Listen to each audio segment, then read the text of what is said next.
అందరికీ నమస్కారం. జియో వినియోగదారులకు బిగ్ షాక్. రీఛార్జ్ ప్లాన్స్ తొలగింపు అని బిగ్ అప్డేట్ అయితే రావడం జరిగిందండి. వీడియోలోకి వెళ్లి పూర్తి వివరాలు అయితే తెలుసుకుందాం. వీడియోనైతే ఎక్కడ స్కిప్ చేయకుండా చూడండి. అప్పుడే పూర్తి ఇన్ఫర్మేషన్ అర్థమవుతుంది. ప్రభుత్వం నుండి వచ్చే ఇలాంటి ప్రతి చిన్న అప్డేట్ కూడా మిస్ అవ్వకుండా తెలుసుకోవాలంటే మన ఛానల్ని సబ్స్క్రైబ్ చేసుకోండి. అలాగే మరింత మందికి చేరేలా ఒక లైక్ అయితే ఇవ్వండి. ఇక లేట్ చేయకుండా వివరాల్లోకి అయితే వెళ్ళిపోదాం.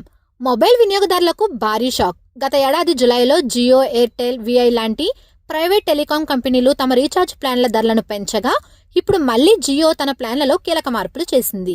రేట్ల మార్పుతో పాటు పాత ప్లాన్లను తొలగించి కొత్త ప్లాన్లను పరిచయం చేసింది. ఇప్పటికే లక్షలాది మంది వాడుతున్న రోజువారీ 1 GB డేటా ప్లాన్ను తొలగించేసింది. ఇకపై జియోలో 1 GB data per day recharge ప్లాన్లు అందుబాటులో ఉండవు.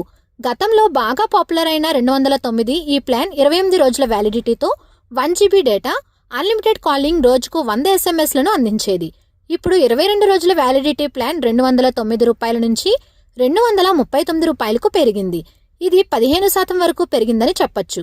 ఇంకా 28 రోజుల వ్యాలిడిటీ ప్లాన్ 249 రూపాయల నుంచి 299 రూపాయలకు పెరిగింది. ఇక్కడ 20% వరకు పెరిగింది. ఇప్పుడు జియో రోజువారీ డేటా ప్లాన్లు 299 రూపాయల నుంచి మొదలవుతున్నాయి.